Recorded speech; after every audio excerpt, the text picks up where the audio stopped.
Welcome or welcome back. I'm Corinne, and this is my channel where we like to talk about all things creativity, cozy living, gentle living, writing, etc. It is still morning. I am still in my pajamas. There's a reason for it.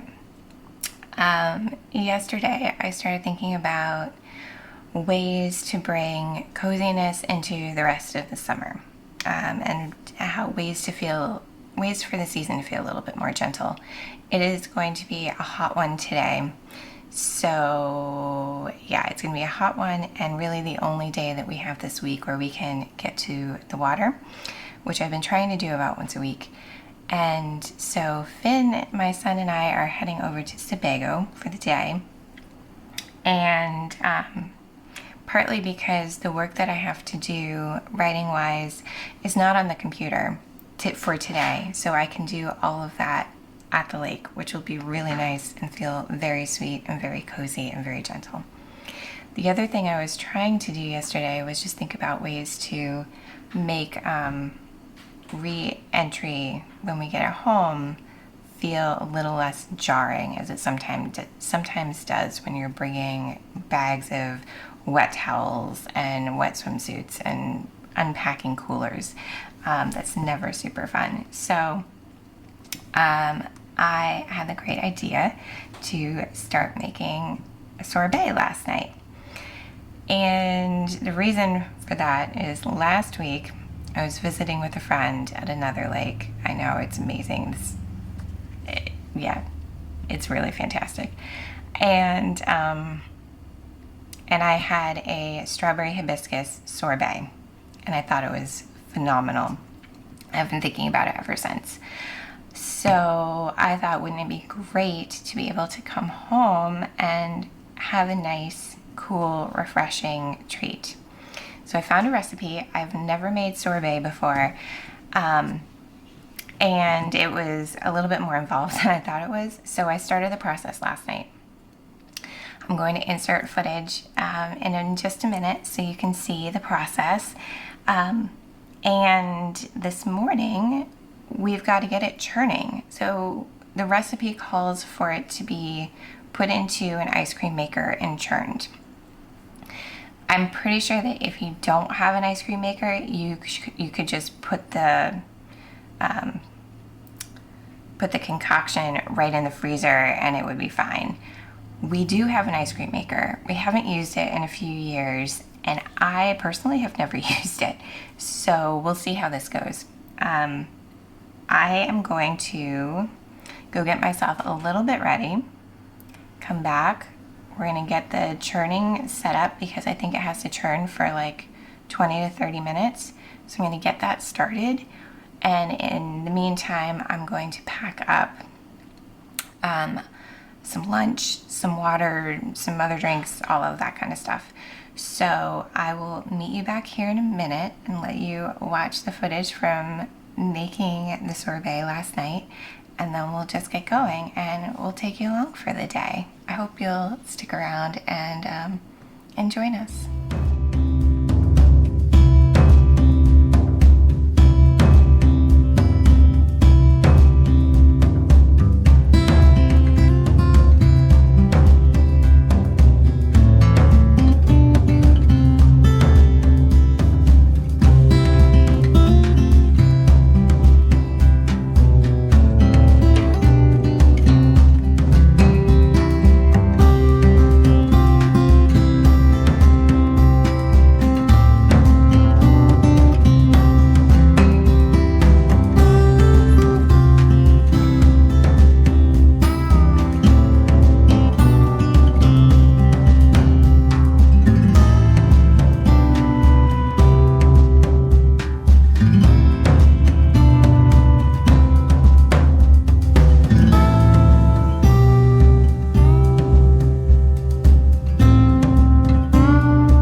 So we are here, and it is a little more crowded than we thought it would be, which we should have expected because it's late July. So I don't know how much the sound mic thingy is going to filter other voices and pick up. But part of the reason why I wanted to come today was to do some work, like I said earlier in the morning. And so I brought with me my notebook specifically for the novel that I was waiting for feedback on. I got feedback from both of my writing group friends, and feedback was lovely and so helpful. I worked through kind of thinking about one of them last week, and I wanted to bring the feedback that I received yesterday because it was so helpful and so in-depth and thorough.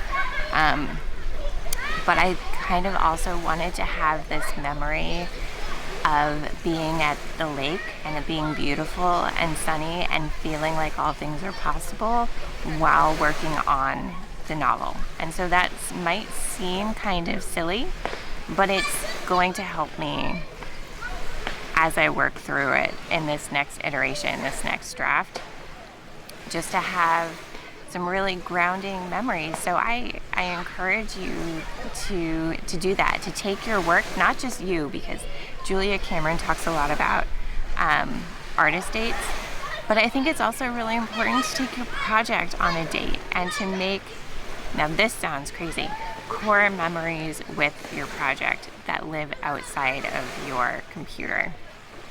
Make it tactile, just give yourself something to go on. So I'm going to reread some notes that my writing friend left me, and maybe make some notes, jot down some notes of my own, and kind of process them a little bit. So that's what I'm going to get up to next.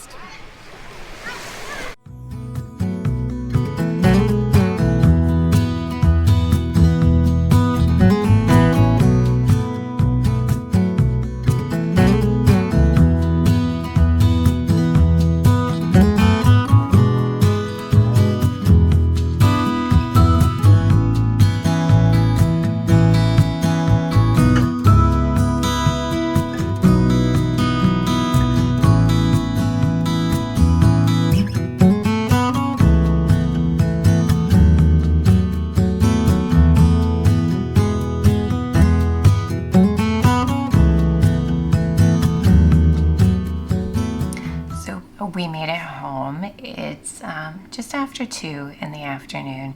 We had to get back for Finn to make it to an afternoon commitment, but it was good timing to leave because the place got really packed and there were like jet skis coming into the beach, which I don't think is actually allowed. People were playing music. It was kind of wild. And so where we ended up going, if you could tell, that's our favorite spot at the lake. It's kind of tucked at the very end, and not a lot of people go there first thing. So even though we got there, and it was pretty crowded, because we weren't there super early, we still had a lovely, mostly secluded spot, even though it was getting kind of noisy. So when the people started playing music about 6 feet from our blanket, it was like, yep, now is the time to pack up and leave. So what made it really nice was knowing that there's sorbet in the freezer. So I'm going to get that out, get a cute little dish, and just kind of settle in for some recuperating after being out in the water and the sun. It was really nice to get some work done at the lake, but also to spend some time soaking up moments with Finn as we're getting into the home stretch before he leaves for college. And it's actually a month from today. So yeah, it was really nice. And I love the flexibility of where we are in life right now. And that Paige could drive herself to where she needed to be today. Finn could spend some time with me, and I could also get, like I said, some work done, and then he can go off for the afternoon, and I can finish up some more work in the afternoon. So now, sorbet. You can see. I had a little bit, like I licked the bowl out, and I think next time already I will maybe use like the food processor to chop up the hibiscus leaves because they're just a little chewy. I had some hibiscus tea that I wasn't really using all on its own. They're just hibiscus leaves dried up. So I just emptied the tea leaves into, you know, that container yesterday for it. But yeah, I think I might pulse them up since they're dried already, and then maybe they won't be quite so there, because they did not get pulsed up when I used the mixer or the blender last night. So we're gonna let this sit for just a minute. You can see it's actually, this is why we use parchment paper. Let's see, it's all trimmed up. And I know I said this morning that you could probably just throw the mixture into the freezer. I think the texture would just be different. And I had seen somewhere if you put a little bit of alcohol, like vodka or tequila or something in your mix, it will keep it from freezing completely. I don't drink alcohol, so I didn't want to put that in here. So I might just give it a few minutes to kind of soften up a little bit before trying to scoop it out.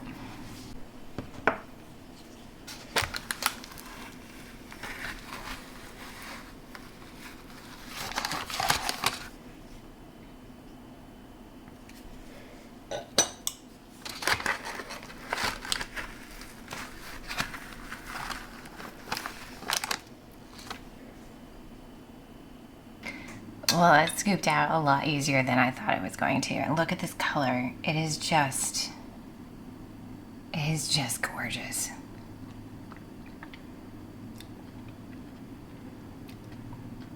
Yeah, I actually don't mind the hibiscus leaves. They're a little chewy, a little crunchy.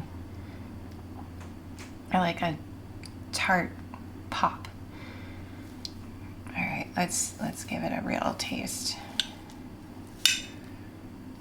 The consistency is really nice. So it had been churned for about 20 minutes, and then it went in the freezer at 9:30, and it's 2:30 now. So 5 hours, something like that.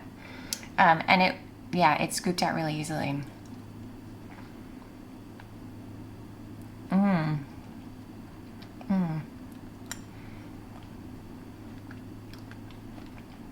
That's really good. You guys, that's really good. Wow. Yeah. Maybe pulverize those hibiscus leaves a little bit.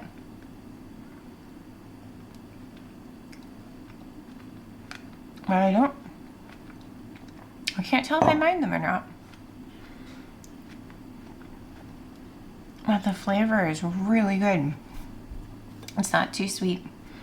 But you get the strawberries, and you do get the hibiscus in like a nice subtle way, because sometimes hibiscus can just be really overpowering. But no, this is really nice. All right. I'm gonna sit down and enjoy this and rest for a little bit, and then probably get to editing so I can share this little video with you all. If I didn't say it before and you haven't noticed, the recipe I used will be in the description below, as well as the links to all the other places that you can find me. I'd love it if you liked and subscribed the videos, subscribe to the channel. That really does help me out. It helps the growth of this little channel. And yeah, it helps others to find us and our kindred space and community. So thank you for being here. As always, be well, friends, and I will see you next week. Cheers.